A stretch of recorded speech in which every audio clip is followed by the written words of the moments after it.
लो बे सजनों, बेलियों, मित्रों, सहेलियों, सलीम अख्तर हाजिर खिदमत और आपकी खिदमत में सलाम बजा लाता है। आप सबको मेरी तरफ से ईद मुबारक। खास तौर पर उन परदेशियों को जो अपने और अपने प्यारों के बेहतर मुस्तकबिल के लिए आज के दिन अपने मुल्क से, अपने घर से, अपने प्यारों से दूर है। अपने नसीब संवारने गए कुछ परदेसी ऐसे भी हैं जिनके नसीब में कुर्बानी का गोश्त भी नहीं होता, मगर फिर भी भाई साहब आपको पीछे की याद में दुखी होकर तस्वे बहाने की चंदा जरूरत नहीं, क्योंकि यहाँ भी घंटा खुशियां नहीं बरस रही। देश की हालत पतली है। जिन मंडेरों पर तुम्हारी याद के कव्वे बोलते थे, उन मंडेरों पर मसाइल की उल्लू आन बैठे हैं। वतन अजीज के सारे वसाइल पर करप्ट अशराफिया, माफिया और बदमाशिया ने कब्जा कर लिया। गरीबों की सिमें ब्लॉक की जा रही हैं, 100 के बैलेंस पर 90 रुपए काटे जा रहे, अवाम के मुंह से नवाला छीन कर और सूद पर कर्जा लेकर करप्ट हुक्मरानों की बिजली फ्री, गैस फ्री, खानसामे फ्री, गार्ड फ्री, नौकर चाकर फ्री, गाड़ियां फ्री, इलाज फ्री, जहाज फ्री दिए जा रहे।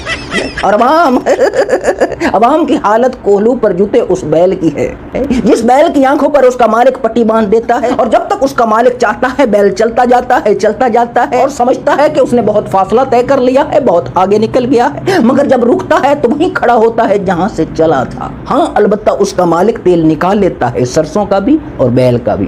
अवाम एकदम सुन है, खामोश हैं, समझते हैं बोलेंगे तो धर लिए जाएंगे, मगर जुल्म जबर पर खामोश रहने वालों सुनो, खामोश रहकर भी तुम बच न सकोगे, क्योंकि इस देश में बेज़बानों की टांगें भी काटी जाती हैं। वतन के लोगों की याद में दुखी पोस्टें लगाने वाले परदेसी भाइयों, वतन के लोगों की अक्सरियत की मुनाफकत का लेवल देखो। हमारे शहरों की हर दूसरी गली में मस्जिद है, और माशाल्लाह उन मस्जिदों के ऊंचे ऊंचे मीनारों पर 4-4 स्पीकर्स लगे हुए हैं, और दिन में 5 वक्त वतन अजीज की फिजाओं में अजानों की आवाजें गूंजती हैं, मगर जुल्म के खिलाफ कहीं कोई आवाज नहीं सुनाई देती।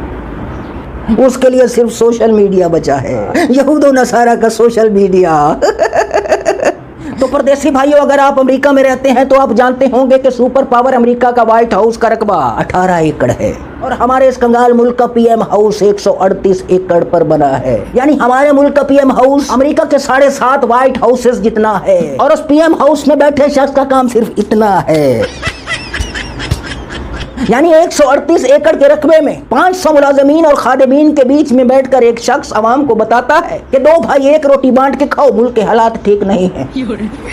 ये जोकर महलों में बैठकर गरीब अवाम का मजाक उड़ाते हैं, और अपना पेट काट कर इन्हें पालने वाले अवाम अगर इन पर सवाल उठाएंगे तो वो इनकी हत्के इज्जत के केस में 6 महीने के लिए जेल जाएंगे। ये है हमारे करप्ट निजाम का कानून। लेकिन फिर भी परदेसी भाइयों, मैं इधर ही पैदा हुआ हूँ और इधर ही धक्के खा रहा हूँ और इसी मिट्टी में मरना पसंद करूंगा। लेकिन अगर आप में से कोई मुझे वीजा भेज देगा तो दिल पर पत्थर रख करके मुल्क और कौम के वसी तर मफाद की खातिर मुल्क छोड़ सकता हूँ, क्योंकि वतन अजीज को अल्लाह का दिया सब कुछ है, बस डॉलरों की कमी है। तो मैं चाहता हूँ बाहर जाकर के शबाना रोज मेहनत करके वतन अजीज में डॉलर भेज सकूँ, और डॉलर भेज करके मुल्क और कौम को खुशहाली की लामुतनाही बुलंदियों तक पहुंचा सकूं। मगर फिर मैं ये सोचकर मायूस हो जाता हूँ कि जो मैं डॉलर, पाउंड, दरहम या रियाल कमा के यहाँ लाऊंगा, यहाँ पाकिस्तान में धाक लगाए बैठे वारदातिये वो सारा माल लूट करके उन्हीं मुल्कों में वापस ले जाएंगे। ये सोच कर के मेरे अफलातूनी दिमाग में ये ख्याल चक्कर लगाने आया है कि मैं यहीं रहकर दिहाड़ी दप्पा करता रहूं। मगर इन सारे ख्यालात में मुझे एक सवाल का जवाब मिल गया कि इंसानी हुकूक के तहफ़्फ़ुज़ के दावेदार वो यूरोपीय मुल्क हमारे मुल्क में इंसानी हुकूक की पामालियों पर हमारे हुक्मरानों के खिलाफ कोई एक्शन क्यों नहीं लेते। उसका जवाब मेरे अफलातूनी दिमाग में ये आया है कि दुनिया के तमाम करप्ट हुक्मरान लूट मार के अरबों डॉलर इन्हीं मुल्कों में अपने अकाउंट्स में रखते हैं, यानी इन मुल्कों की इकोनॉमी को मजबूत करने में अपना किरदार अदा करते हैं। लिहाजा परदेसी भाइयों, जहाँ हो वहीं खुश रहो। अपने बाल बच्चों की, शरीके हयात की, बहन भाइयों की, माँ बाप की, बुजुर्गों की मोहब्बत अपनी जगह दुरुस्त है, मगर वतन अजीज के हालात बड़े मंदे हैं।